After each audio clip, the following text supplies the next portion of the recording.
Se eu te disser que existe uma lei que pode destruir a vida de qualquer pessoa poderosa no mundo, uma lei nascida da morte, uma lei que pode tirar tudo de você, sua liberdade de viajar, seus bens, sua vida como você conhece, você vai descobrir como um advogado morto na Rússia pode derrubar figuras importantes no Brasil. Esta é a história mais insana que você vai ouvir hoje. Moscou, 2008. Sergei Magnitsky era apenas um advogado tributarista. 37 anos, casado, 2 filhos. Um cara normal fazendo um trabalho normal, até descobrir o que não deveria. Enquanto auditava um cliente americano, Sergei descobriu o maior esquema de roubo da história russa. 230 milhões de dólares, roubados pelo próprio governo. Usaram empresas do seu cliente como fachada, forjaram documentos, compraram juízes. Sergei fez o que qualquer pessoa honesta faria. Denunciou as autoridades. Grande erro. Em vez de prenderem os ladrões, prenderam quem denunciou o roubo. 358 dias de tortura sistemática. Cela sem aquecimento no inverno russo, comida podre, luz acesa 24 horas. Toda semana ofereciam liberdade em troca de uma mentira. Só diga que inventou tudo e você sai. Sergei sempre respondia a mesma coisa. Eu não vou mentir. 16 de novembro de 2009. Levaram Sergei para o hospital. Mas em vez de tratá-lo, algemaram ele a um cano e mandaram 8 guardas espancá-lo até a morte. Mas a morte de Sergei não foi em vão. Seu chefe, Bill Browder, transformou sua tragédia na arma mais poderosa contra a corrupção mundial. A Lei Magnitsky se espalhou pelo mundo. Qualquer pessoa que viole direitos humanos ou seja corrupta pode ter tudo confiscado, ser banida dos países civilizados. É como se você fosse bilionário, mas vivesse numa prisão dourada. Tem dinheiro, mas não pode gastá-lo em lugar nenhum. E agora, 15 anos depois da morte de Sergei, a Lei Magnitsky cruzou o Atlântico e chegou ao Brasil. Um membro da Suprema Corte do Judiciário foi incluído na lista. As acusações: censura, perseguição política, violação de direitos fundamentais. Mas pode ser apenas o primeiro.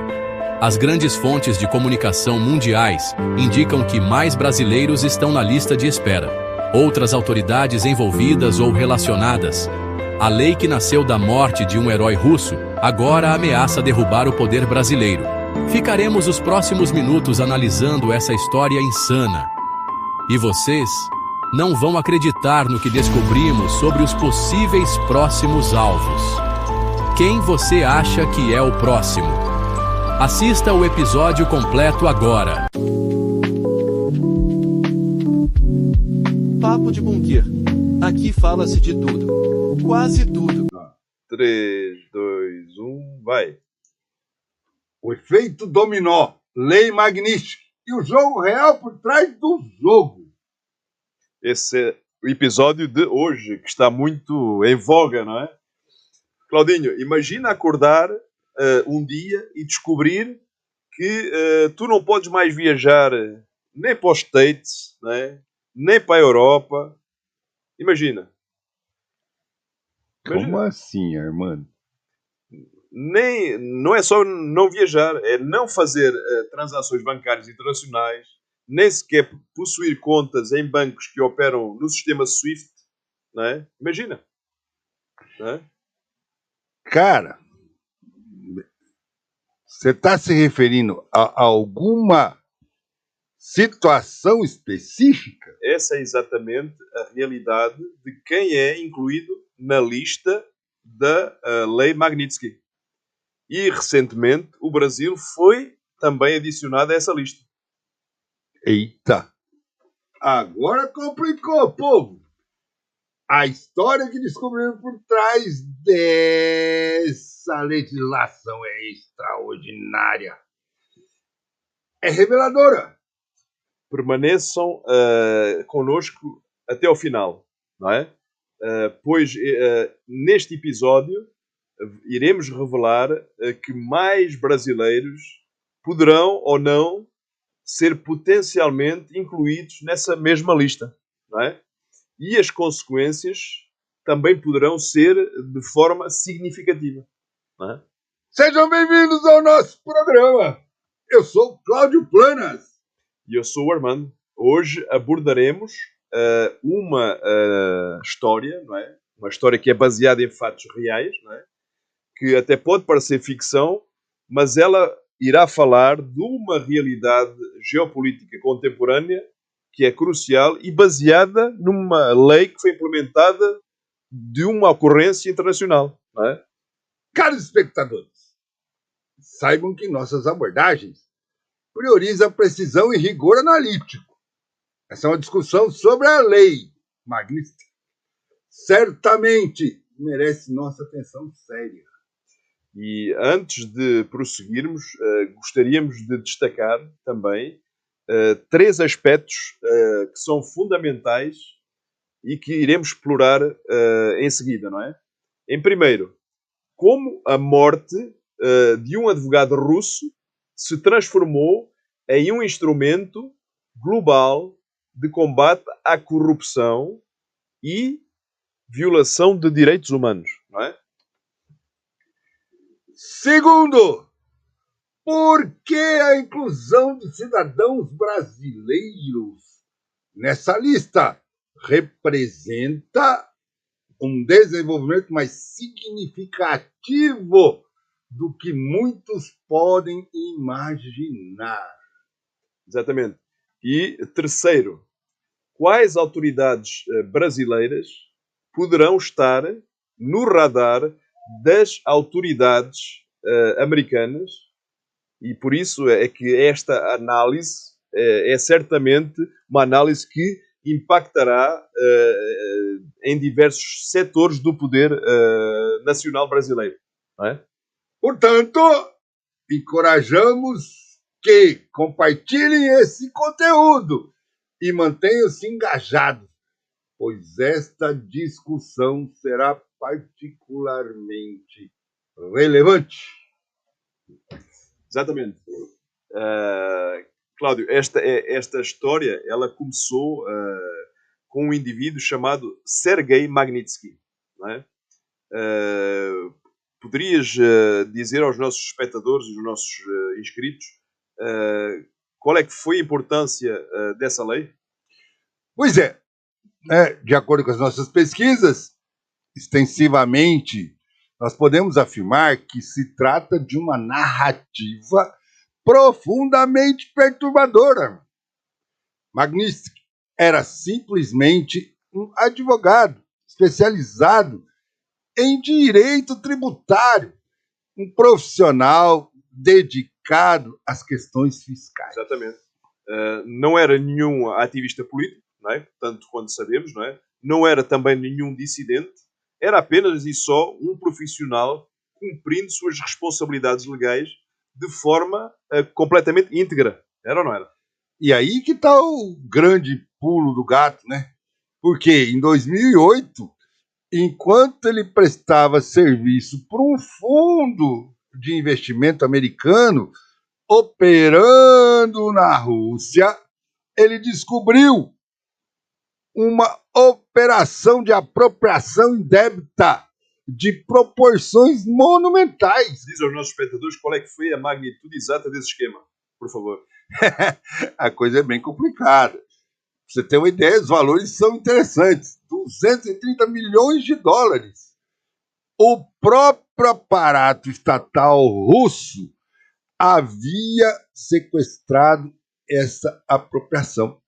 Ele que tinha orquestrado tudo isso, sequestrado essa grana, utilizando as empresas, se deu seus clientes como instrumento de lavagem. Exatamente. E qual é que foi a resposta do Sergei Magnitsky? Então, ele adotou a conduta que qualquer profissional ético adotaria ou não? Aí que tá, né, cara? Ele pagou caro, né?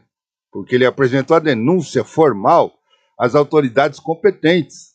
Mas essas autoridades competentes, tá? E ele acreditava que estava cumprindo seu dever de cidadão. Ou seja, uma demonstração também de uma certa ingenuidade considerável, né? Porque considerando, e tal como conhecemos, o contexto político russo, não é? É por isso que eu estou falando para você que foi aquelas autoridades competentes, né? Foi nesse momento que a situação se deteriorou drasticamente. Ao invés de investigarem os perpetradores do crime, as autoridades prenderam o denunciante. Ou seja, neste caso, podemos observar atentamente este desenvolvimento, pois aqui reside o aspecto mais grave da situação. Ou seja, prenderam precisamente aquele que havia exposto o crime. É ou não é? Ou seja, é preso por ter cão e preso por não ter, não é? Parece cômico, né? Se não fosse trágico. Exato. E não se tratou de uma detenção dentro dos parâmetros legais normais, para variar, né? Foi uma campanha sistemática de tortura. Poderíamos até detalhar um pouco as condições da sua detenção para os nossos espectadores, não é? Aí já é uma coisa mais complicada. As autoridades, e aí, confinaram em celas. Agora você imagina a cela que os caras colocaram. Aquecimento durante o rigoroso inverno russo. Sim, completamente sem aquecimento. Não é? Janelas sem vidros. Sistema sanitário obstruído. Ou seja, condições absolutamente degradantes, como sempre, não é? Então, não só isso, cara. Até os alimentos contaminados. Água imprópria para consumo. Iluminação constante para quem pediu descanso, entendeu? Ele ficava 24 horas com a luz na cara o tempo todo, cara. Ou seja, isso constitui uma tortura psicológica sistematizada, não é? É de facto preocupante, não é? Precisamente, e o mais perverso, repetidamente ofereciam sua libertação em troca de uma retratação, exigindo que ele negasse a existência do esquema e porém de corrupção. Exato. Além disso, ele manteve sempre a sua integridade. Aí que tá, né? O cara pagou caro por isso, invariavelmente. Serguei, ele preferiu sacrificar a sua vida a comprometer a verdade. Ele, de uma forma ou de outra, literalmente, ele perdeu a vida por essa convicção. E podes dizer aos nossos espectadores como é que isso aconteceu exatamente, não é? Então, começou assim, após 358 dias de detenção, havia um pedido de 20 quilogramas. Ou seja, perdeu bastante peso, não é? Ele havia perdido 20 quilogramas. Desenvolvidos cálculos biliares, pancreatite, sofrendo dores excruciantes. E foi-lhe negado o tratamento médico. Ou seja, uma demonstração da crueldade que era efetuada de forma deliberada, né? Absurdo, absurdo, fora da casinha. Né? Pra você ter uma ideia, no seu último dia, eles transportaram-se para uma instalação médica, mas ao invés de fazer ou fornecer um tratamento melhor, confinaram ele, cara, numa solitária. Algemaram o cara, colocaram numa tubulação, ordenaram que 8 guardas agredissem. Olha o absurdo, velho, com instrumentos contundentes, até que ele sucumbisse. E essa informação foi verificada. É difícil até de processar tamanha barbaridade, é ou não é? O problema maior é esse, né, cara? A gente tenta buscar as pesquisas dentro, você sabe como é que é. 37 anos de idade, deixou uma esposa e 2 filhos, morreu isolado, sendo agredido. Por quê? Simplesmente porque ele defendeu a integridade factual. Ou seja, é exatamente uma narrativa profundamente impactante. Os nossos espectadores, eles podem pensar que isso era apenas o começo ou o fim, não é? Mas não, é que a história não termina aí, não é? Absolutamente. Na verdade, é onde ela verdadeiramente se inicia, não é? É uma história de veras humilhante, não é? É aí que o bicho pega. O empregador do Serguei, que era um cidadão americano chamado Bill Browder, ficou profundamente indignado. Ou seja, é exatamente uma reação compreensível, considerando que o seu representante legal havia sido assassinado defendendo seus interesses legítimos, não é? E aí que o bicho pega, né? Defendendo os interesses, e aí a coisa ficou esquisita, porque o Browder, né, no caso, ele declarou explicitamente: garantirei que esses assassinos enfrentem consequências pelo resto de suas vidas. E agora diz-nos aos nossos espectadores como é que ele implementou essa determinação. Como não havia recursos legais disponíveis na Rússia, não é? Como é que isso foi efetuado? Como é que foi feito? Exatamente. Aí começou o caminho. Uhum. Aqui reside a genialidade da estratégia. A abordagem. Ele se dirigiu às autoridades americanas de uma forma que ele criou um argumento onde ele colocou que esses indivíduos apropriaram-se de 230 milhões de dólares e assassinaram meu advogado, mas sabem onde aplicam esses recursos ilícitos? Claro que nós sabemos, não é? É quase óbvio, não é? Basta chutar os nomes, não é? Não é? É só dizer. É. Miami, Paris, Londres, no Ocidente. Exato. Adquirindo o quê? Propriedades luxuosas, embarcações, financiando educação. Então, de familiares em universidades, cara, prestigiosas. Claro, isso é compreensível, não é? Se não é possível responsabilizar essas pessoas na Rússia, não é? Como é que se tinha que fazer, não é? Ele tinha que buscar uma alternativa. Exatamente. Tá? Então ele atingiu esses recursos financeiros e estilo de vida no exterior. Ou seja, essa foi a estratégia brilhante, não é? E de maneira efetiva, não é? Além de ser efetiva, em 2012 o Congresso americano aprovou a Lei Magnitsky. Porque, inicialmente, ela foi direcionada exclusivamente a cidadãos russos. E, posteriormente, também ela foi direcionada...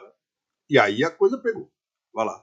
Porque daí, em 2016, foi expandida globalmente. Qualquer indivíduo envolvido em corrupção ou violações dos direitos humanos, porque, faz sacanagem, né? Eu tava lá perdido dentro da cela lá, mano. Mundialmente pode ser sancionado. E, neste caso, quais seriam as medidas específicas implementadas por esta legislação? Se podemos dizer isso aos nossos espectadores, né? Aos nossos assinantes. Né? São 3 ações que incapacitam qualquer pessoa. Tá? Eles dizem que é a morte financeira, mas é muito mais. A pessoa influente vai ter um congelamento total de ativos nos Estados Unidos. Proibição de entrega no país, interdição de qualquer transação financeira. E isso representava um impacto devastador para as pessoas, não é? Que eram incluídas nessa lista, não é? Você imagina o seguinte, né, cara? Fica a impossibilidade de manter contas bancárias, qualquer instituição não pode fazer relação com ele financeira que deseja operar nos Estados Unidos, ela tem que respeitar ou estabelecer relações comerciais com pessoas fora da lista. Se tiver na lista... Ou seja, representa o fim das possibilidades para quem está habituado a um padrão de vida elevado. Não é? Ou seja, era uma consequência lógica. Exatamente. O cara estava lá na boa, né? Imagina, possuía bilhões, passeava para cá, passeava para lá, tinha relação com tudo quanto era banco, agora não pode fazer mais nada. Ele não pode fazer uma aquisição, ele não pode viajar, ele não pode utilizar um instrumento de crédito. E a legislação, ela demonstra eficácia, não é? É relativo. Tá? Que atualmente mais de 250 pessoas contam da lista. Representam 31 países, cara. Podes nos dizer quais são os casos mais notáveis dessa lista? São diferentes casos, né? Que são os casos mais notáveis, pelo amor de Deus, né? Oligarcas russos, isso aí não tem o que falar. Exatamente. Ditadores africanos, autoridades corruptas da América Latina, que tem aí, né, a ter cidadãos de vários países, inclusive brasileiros. Sim, começámos a ter cidadãos brasileiros na lista, mas antes de discutirmos o caso do Brasil, gostaríamos de compreender como é a realidade de quem consta dessa lista. Como é que é a realidade cotidiana? É uma existência extremamente restritiva, pá. Não precisa nem falar, né? As pessoas que estão acostumadas a viver nababescamente, são pessoas abastadas, há um bilionário israelense, Dan Gelter, mesmo sancionado, ainda possui $1,5 bilhão. Então é meio complicado isso aí. Tá? E qual é a situação dele neste momento?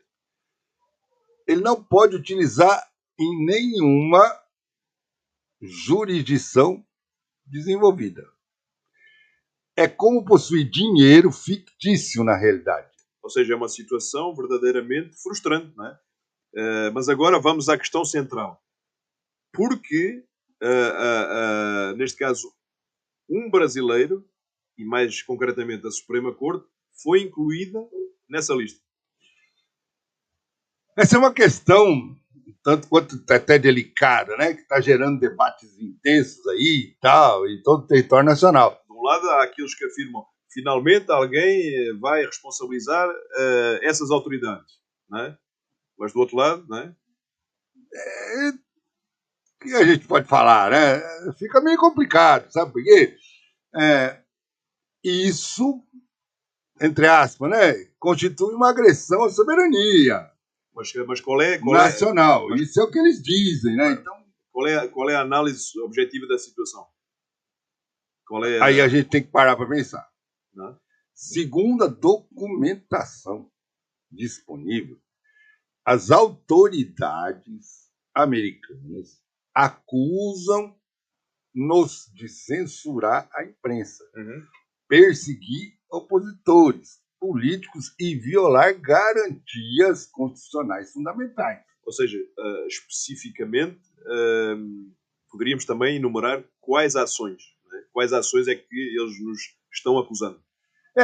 A suspensão da plataforma X, a detenção de jornalistas, bloqueio de contas bancárias sem o devido processo legal, que, entre outras medidas, né, mas essas não são controversas. Mas essas não são, tecnicamente, funções inerentes a uma Suprema Corte, não é? É isso que é o problema. Se a gente analisar, e aí reside precisamente a controvérsia. Para eles e seus apoiadores, trata-se de combate à desinformação e defesa da ordem. E para os críticos, o que é que seria? Não é? Aí que está a conversa. Constitui censura, abuso de autoridade explícito. Ou seja, uma situação verdadeiramente complexa em todos os termos, não é? Mas podemos explicar melhor para os nossos espectadores o porquê as autoridades americanas intervieram justamente nesta questão e neste momento, não é? Esse é o X da questão, não é? Tem aí tem gente passeando por aí, né? Mas existem duas interpretações principais. A primeira é genuína, uma preocupação com direitos humanos e liberdade de expressão. E a segunda qual seria nesse aspecto, nesse âmbito? Aí que está. Em considerações geopolíticas puras. O Brasil está se alinhando progressivamente com a China e Rússia, o que preocupa Washington. Podemos detalhar também essas preocupações, como é que seriam? Porque o presidente do Brasil tem criticado os Estados Unidos defendendo posições russas do conflito ucraniano. Já foi meter a colher onde não devia. Tá? E aí tem fortalecido o BRICS, de uma forma ou de outra. Inclusive querendo criar uma moeda aí e tal. Né? Aí fica difícil. Mas o Brasil está tentando reduzir a dependência do dólar nas transações comerciais, justamente por isso que eu falei da moeda. E isso afeta o poder americano, cara. Ou seja, na realidade, temos a Suprema Corte, não é? E todos os seus membros que podem ser novos alvos, não é? É aí que a coisa fica esquisita. Porque, de uma forma ou de outra, pressionar todo o governo brasileiro é uma missão meio complicada, né? E qual seria o tipo de reações deles neste momento? Né? Então, até o momento, mantém-se silêncio oficial completo. O Lula faz suas bravatas lá, mas não se pronunciou publicamente. Ou seja, o governo federal neste momento está meio que parado, não é? O presidente do Brasil concedeu uma entrevista no New York Times, e aí que a coisa ficou essencialmente desafiando o presidente dos Estados Aí Unidos. começou tudo, né? Aí começou o desafio e aí começou aquela Ficou disputa entre os esquisito. dois, não é? Ele declarou que não se curvará, que o Brasil mantém a sua soberania. Os jornalistas retrataram como um líder mundial que mais afrontou ou confronta o presidente americano. Exato. E isso representa também ou podemos perguntar, isso seria uma estratégia inteligente ou seria uma imprudência neste momento? Não é? Essa é a questão fundamental que vale milhões, a pergunta que não quer calar. Exatamente. Agora, a questão é que todos querem compreender quais as autoridades que poderão ainda ser incluídas nessa lista. Essa lista extensiva, não é? Embora seja, vamos considerar o seguinte, especulação, baseia-se no padrão histórico da lei. Magnífico. É possível fazer algumas projeções. E quais seriam essas projeções que a gente pode adiantar aos nossos espectadores? Não é? Fica meio complicado, mas a gente vai aqui fazer umas elucubrações aí. Primeiro grupo, outros membros da Suprema Corte que endossaram as medidas controvertidas. Aí já é mais...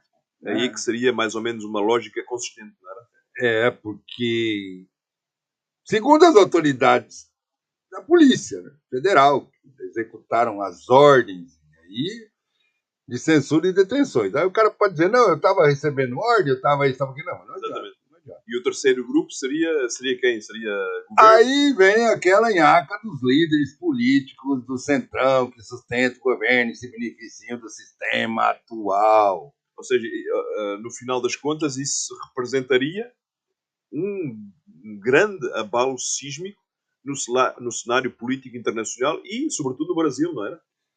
Absolutamente. Imagina Arthur Lira, por exemplo, né? Voltando de novo, não é? De viajar aos Estados Unidos, ele não pode mais passear. Hugo Mota, Alcolumbre. Eu falo os caciques lá vão voltar de novo, não vai ter mais conta em banco. Já pensou a confusão que esse povo vai fazer? Imagina. Naturalmente, isso constitui especulação da nossa parte, não é? Isso não há não nenhuma é uma confirmação oficial, apenas estamos baseando em conversas. É isso que a gente está analisando, né? Padrão histórico da legislação. Exatamente. Isso aí é uma coisa que, vamos dizer assim, raramente, né, limita-se a um único indivíduo. Né? Exatamente. A coisa cria tentáculos para poder pegar todo mundo. Né? Exato. E há algo que nos chama a atenção. O porquê de exatamente este preciso momento para desencadear essa lei magnífica, não era? Eu penso que, como o presidente dos Estados Unidos acabou de assumir a presidência e ele prometeu uma política externa mais assertiva, ou seja, o Brasil se tornou praticamente um alvo após certas tomadas de posição do nosso presidente em relação ao grupo BRICS, não é? Mas todas as principais, né, na verdade, potências mundiais, elas tiveram que estabelecer acordos com o presidente dos Estados Unidos. Exatamente. Coreia do Sul, Japão, até mesmo a China já está negociando. E aí, para variar... Temos o caso do Brasil, né? O problema é que o Brasil fica um pouco, às vezes, à deriva, não é? Adotou a postura oposta, né? Para variar, deitado em berço expondo, confrontando, provocando, alinhando-se com o adversário dos Estados Unidos. E aí, velho, não vai dar certo.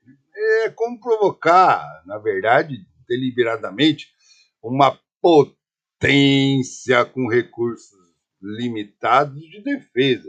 E se implementarem sanções económicas ao país inteiro, isso seria horrível, não é? Quase uma guerra, não é? Seria uma hecatombe mundial para o nosso lado, né? Uma catástrofe, né? Porque tarifa de 50%, isolamento, E aí o problema é as empresas brasileiras proibidas, velho, De operar lá nos Estados Unidos, não é? de fazer as coisas. Aí o nosso PIB sofreria quedas dramáticas, não é? E aí a coisa vai complicando, né? Quem é que Porque iria arcar com essas consequências? Quem? a população brasileira sempre, né? E essa situação, o que é que ela está fazendo? Ela está polarizando profundamente o país, não é? Porque estão praticamente dois grupos lutando toda a hora, não é? Há uma celebração de um lado, indignação do outro e vice-versa, não é? Há E- sempre uma mudança. E os ambos os lados apresentam argumentos merecedores de consideração. Ou Tá? seja, temos que explicar a posição dos que apoiaram a medida e os que foram contra, não é? É porque se você pegar e argumentar, né, finalmente alguém vai responsabilizar os abusos. O Brasil, isoladamente, não consegue controlar essas autoridades. E citam também exemplos como a suspensão do X, por exemplo, as detenções sem devido processo legal, tudo isso foi alvo de muita discussão, não é? E aí que está o problema. Tá? Porque, olha bem, para eles representa uma intervenção necessária para preservar a democracia brasileira. E do outro lado temos uma posição completamente contrária. E aí que o bicho pega. Por isso eu estou falando para você. Porque considera isso uma afronta, uma humilhação nacional. Estão argumentando que nenhum país pode interferir nos assuntos internos do Ou Brasil. seja, continuam sempre a alegar o princípio da soberania nacional. É ou não é? É, mas em nome dessa soberania nacional aí, cara, eu sei lá, né? Precisamente caracterizam como imperialismo, entendeu? Porque é o americano, tudo bem, disfarçado de defesa dos direitos humanos, né? Segundo eles colocam qual seria a isso, nossa, né? análise direta e pessoal? E aí complica, Né? né? Porque aí é uma questão genuinamente Complexa, né? complexa. Por um lado, a gente tem, quando considerarmos um caso como, né, o do Sergei Magnitsky, morrendo e aí torturado por defender a verdade. Aí nós compreendemos essa legislação, não é? Porque existe por razões que são extremamente válidas, não é? Claro, né, velho? Por outro lado, é questionável o nível de interferência americana nos nossos assuntos internos também. E é como se fosse o princípio de duas condutas inadequadas e que não resultam em uma conduta apropriada. Ou seja, é uma lógica, não é? É possível que a Suprema Corte ela tenha excedido sua autoridade e que os americanos estejam sendo, por outro lado, motivados por interesses próprios. E ambas as situações podem coexistir simultaneamente. Isso é quase um facto sine qua non. Não é? Porque a realidade não é, vamos dizer assim, uma dicotomia, né? Com algumas narrativas e aí cinematográficas simplificadas e tal. Por quê? E qual seria, por exemplo, a nossa, se nós fôssemos analisar tudo, qual seria a nossa projeção para desenvolvimentos futuros? O que é que tu achas? Nós temos 3 cenários possíveis. Primeiro seria a Suprema Corte moderar suas ações controvertidas, né? Para serem removidos da lei. Mas Será que vai acontecer? Em segundo lugar, o que é que a gente podia dizer aos nossos espectadores? Não é? o governo brasileiro ele confronta diretamente, mas ele não devia. Os brasileiros são incluídos na lista e a situação cada vez vai se complicando. Exatamente. E, em terceiro lugar, o que é que podíamos fazer como a nível diplomático? Não é? Nós sempre fomos de resolver conflito. O brasileiro nunca foi de brigar. O brasileiro resolvia na. Na diplomacia. Não é? Então, qual tu achas que seria a mais provável dessas saídas? Não é? Considerando o perfil dos envolvidos, eu acredito que a situação vai se intensificar antes de se resolver. Ou seja, senhores espectadores, não é? Nossos queridos subscritores, não é? Este foi um episódio verdadeiramente revelador, até para nós, não é? É ou não é, Cláudio? Ficou complicado, né? Porque quando a gente iniciou essa pesquisa, a gente ainda tinha, ou pensava, né, em antecipar o desenvolvimento tão significativo que a coisa pegou pesada, né? Ou seja, recapitulando os pontos principais deste episódio, primeiro, nós tivemos um advogado russo que morreu fazendo a sua função, desempenhando a sua função, que foi torturado por denunciar a corrupção, alguém honesto, e que essa morte resultou em uma legislação global contra violadores de direitos humanos, torturadores, e que agora afeta também o Brasil, porque entrou na lista, não é? E diretamente a Suprema Corte Brasileira, né? E aí é mais relevante, né? Porque isso pode representar apenas o início. A tensão entre o Brasil e outras pessoas e outros países está longe de ser resolvida. Ou seja, nós encorajamos que compartilhem todas as suas opiniões, que nos enviem os comentários, para que nós possamos entender o que é que vocês pensam, considerando que as autoridades americanas, se elas se excederam, se elas estão fazendo o apropriado, e se eles fazem bem em sancionar o Brasil, ou se não fizeram bem, agradecemos que nos enviassem esses comentários também, não é? E aí numa questão aí mais provocativa. Quem acredita que será o próximo brasileiro incluído na lista? É uma questão que é preocupante, não é? Ninguém sabe, mas não se esqueçam de apoiar este conteúdo e manter-se informados, pois dependemos do vosso like, do vosso comentário. Na próxima semana abordaremos outro conteúdo explosivo, não é? Não revela ainda não! Não revela ainda. Direi apenas que envolve um tema que será igualmente interessante, que causará polémica e que será, como eu digo sempre, explosivo. Questionem tudo, inclusive nossas perspectivas. Até breve! Obrigado pela audiência. E senta o dedo no like! Obrigado e até breve. Fiquem connosco na próxima semana e não nos deixem de adicionar, subscrever, deixar o like, compartilhar, para que possamos fazer chegar estes conteúdos a mais pessoas. Obrigado, fiquem com Deus e cuidado. Tchau! Cuidem-se.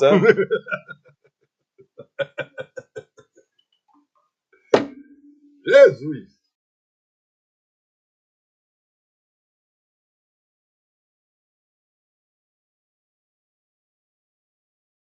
Bem-vindos ao Papo de Bunker, o podcast onde se discute sobre tudo, e quase tudo.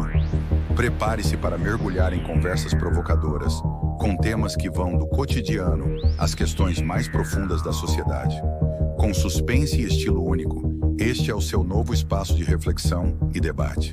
Inscreva-se agora em youtube.com/papodebunker e venha fazer parte do Bunker.